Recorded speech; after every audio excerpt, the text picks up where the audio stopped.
The Lighthouse not only represents the UAE vision for 2021, but that of collaboration, teamwork, and combined efforts of Dubai education community to further positive education practice. Most of you will know about our Lighthouse project. It involves teams of principals from Dubai, from across Dubai's private schools who attended the first National Agenda Lighthouse session to discover what other countries are doing to improve their scores in international assessments and how these can be applied to schools in Dubai. Each international team have been presenting its findings at What Works. Today at 1 p.m., Team Iran will be presenting. But right now, it's time to hear from Team Italy to find out how they are pushing forward the positive education practices. I would like to welcome to the stage Lalita Suresh, the principal of GEMS, our own Indian school, and Greta Furloni from KHDA, who will support her to the stage to talk about their experience and their findings. Thank you. Please welcome them to the stage. Mike. Try it now, it's working. Thank you so much.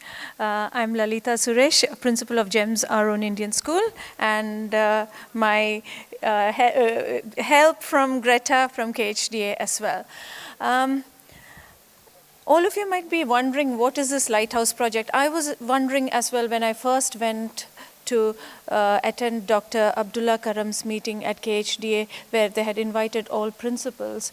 And we were put together in a group of principals. We actually had chits to pick up, and according to the chits, we were grouped. So it was random selection of a group of principals.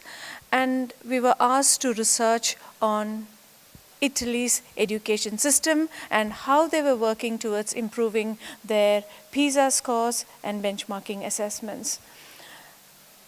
At that point of time, things were not clear to us. We were all researching in our own directions, different ways, and we didn't come to any conclusion. But one conclusion that we did make sure that we would meet up after that meeting.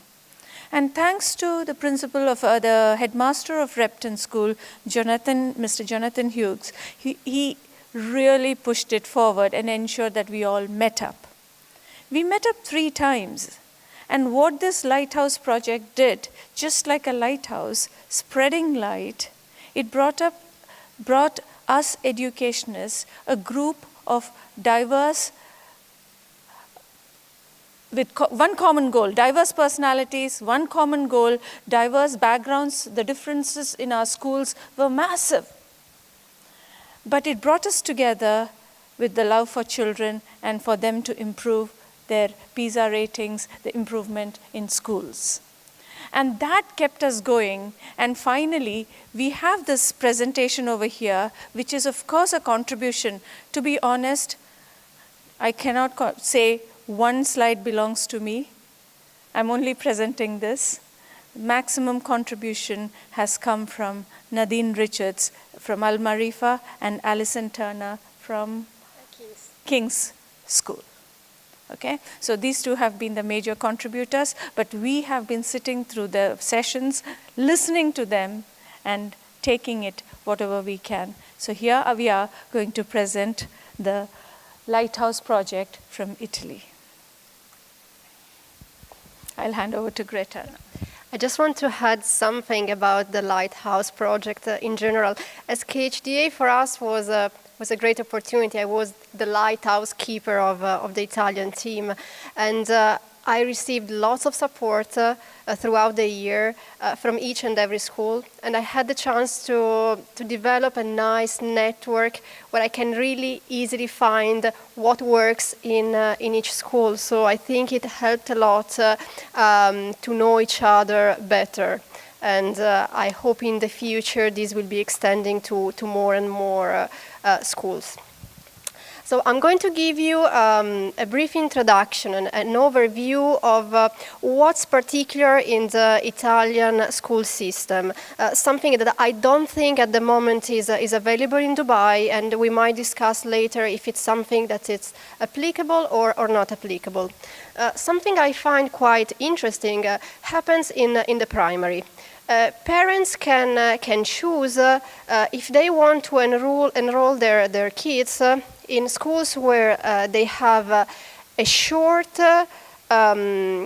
day, so the day starts at 8 and finish at 1 p.m., but they go to school Sunday to Saturday, so they just have 1 day off.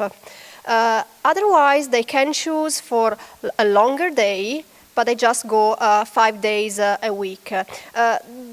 This opportunity, I think it's quite interesting because it gives the opportunity to family to decide whether they want to be really active in organizing the after-school time every single day. Maybe moms that do not work have the chance to spend more and more time with their kids. Otherwise, those working moms have the opportunity to find a school where the kids are safe and are learning and are having fun until 4 p.m. So this opportunity, I think it's quite interesting.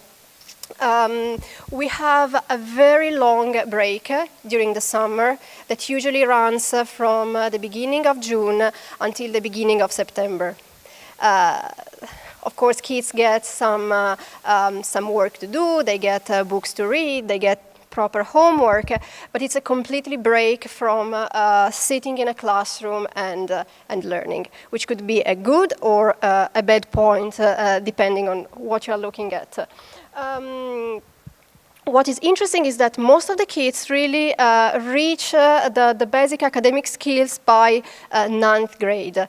And there is a great focus on technical learning, vocational learning, on career. Learning with the purpose of finding a job. Learning something that will be useful really for work placement.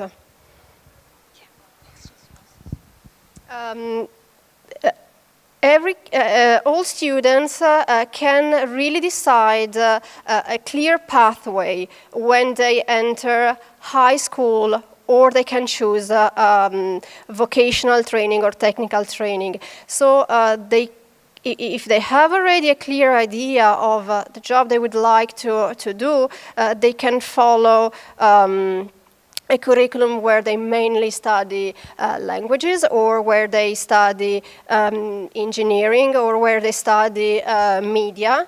And this allows the curriculum to be very much focused and have a group of students that share the same passion.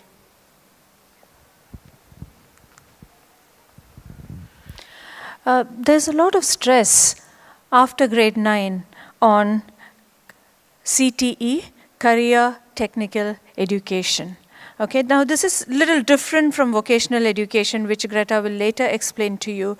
But the career-oriented technical education is integrated right after grade 9, and there are a list of areas that they look at, like career development, family and consumer sciences, health science, marketing and entrepreneurship, technology and engineering design, trade and industry, agricultural, business, finance, and information technology. So all these streams are available for children to choose after grade 9. Now, career technical education is used as a STEM or STEAM strategy in Italy. So there are common core standards. These are curriculum standards that are well established. Then they also have the NGSS, which is the next generation science standards. So the children exactly know what are the next steps they got to take. And these are all integrated, well integrated. So right after grade 9, children are stepping into higher education.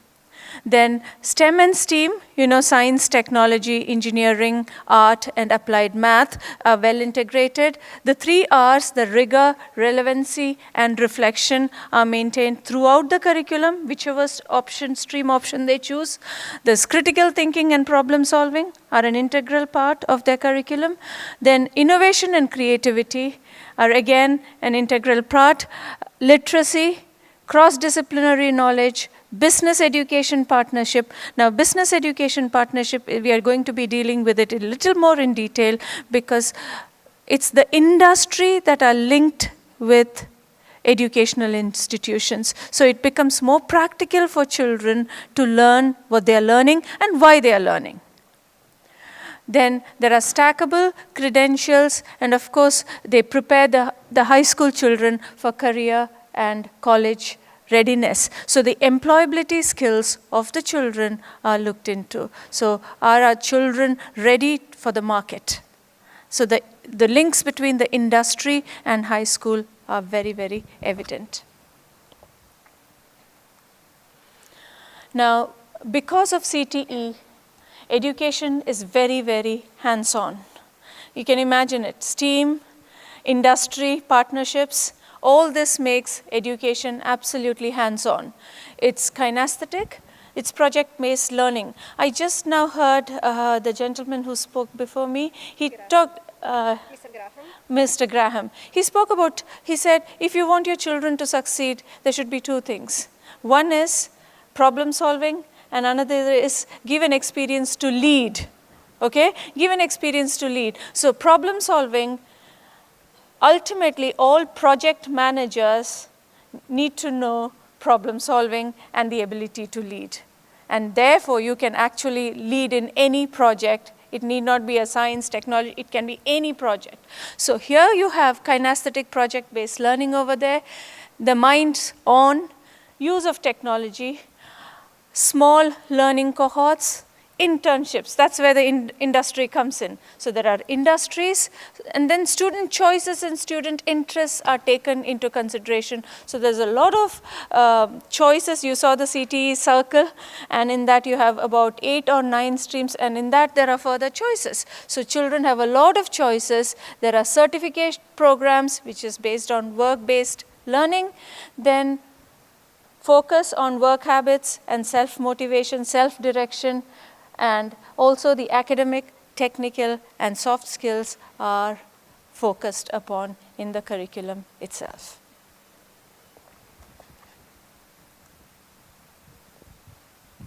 Thank you. Parental engagement is absolutely part of the whole educational experience of children since they start KG up to high school.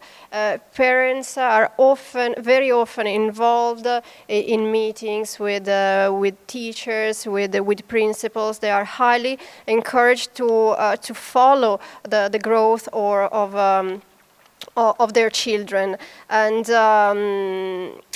support as well. As Leita was saying, there is a great focus on tailoring the curriculum in each region based on the industry requirements. So whether it's fashion or is tourism or is technology, each region in Italy has the opportunity to offer technical education that will help students to really find a job once they finish learning. So students have this feeling of purpose while they are studying, which is important. Lots of partnerships as well with universities, with healthcare and hospitality. Something very important happened starting 2006, and this is reflected in the improvement in the teams and PISA, is the shift from traditional learning through frontal lessons to competence-based learning. So in 2006, the students were first challenged to solve problems. This was not absolutely common in the educational system, but is having really a great impact. Students feel empowered of their learning, and although at the beginning was extremely challenged, I think they are now in the right pathway to succeed.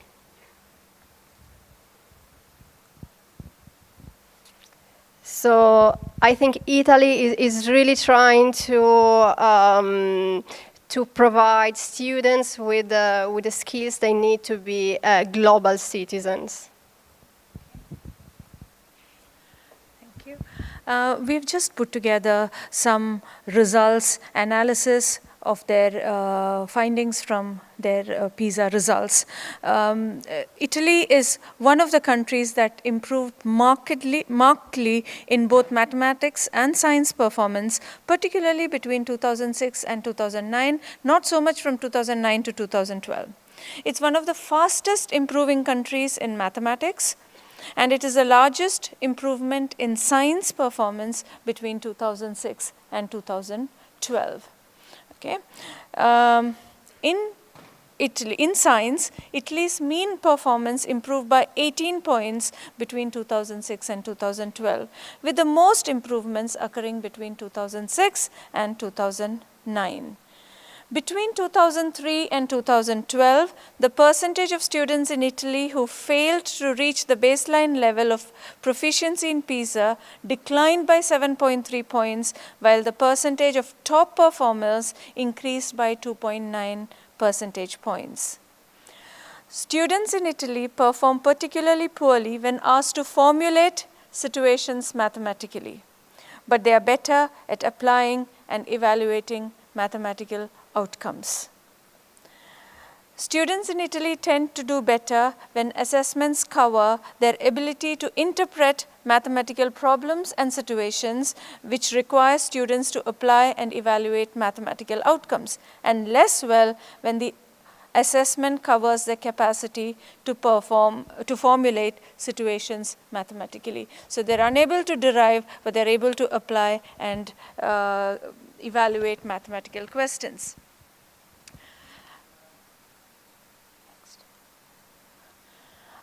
Reading performance among 15-year-olds in Italy is below the OECD average and remained stable between 2000 and 2012. Students in the regions, then they also found out that there is a lot of difference between regions as well. Certain parts of Italy, students perform better, certain parts didn't perform better.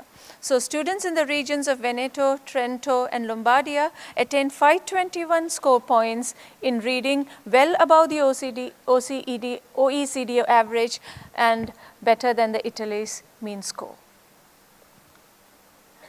They also worked on gender performances, and boys outperformed the girls.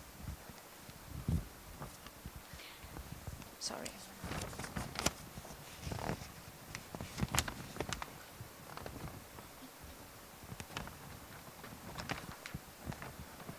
Yeah, the boys outperformed the girls in mathematics by an average of 18 points, and the larger gap that was observed because the average gap between genders were 11 points. Girls and boys performed at similar levels in science. So in maths, which is as per all across the world, research has shown boys have performed better than girls. Then the socio-economic background also impacted on PISA performance. PISA reveals large regional differences in maths performance. In some Italian regions, 15-year-old students were among the best performing students in the world in mathematics. Specifically, in students in Trento, Friuli, Venezia Giulia, and Veneto score well above the OECD average at 524, 523, and 523 score points, which is higher percentage of the immigrants than the other OECD countries. 18.4% of students have a very low socio-economic status, while on average across the OECD countries this proportion is 15.4. So you see there's a lot of research work that has been done based on PISA results, and analysis have been done. Then again, another point that came across from these PISA analysis was the school expenditure quite a number of schools in Italy suffer from poor infrastructure. Teacher shortage is less of a problem in Italy than in other countries, while expenditure per student grew in most OECD countries, whereas in Italy, Italy is only among the 3 countries which decreased expenditure during that period. All this has been taken from the PISA site, and all the research has been done by our team members. And this is what we have analyzed about PISA. But the key takeaways from this learning, this research that we have done is hands-on learning, career technical education, introduction of STEAM, and the links with industry. That is what has helped PISA Italy do much better than other OECD countries. Thank you so much, and if you have any questions, we are here.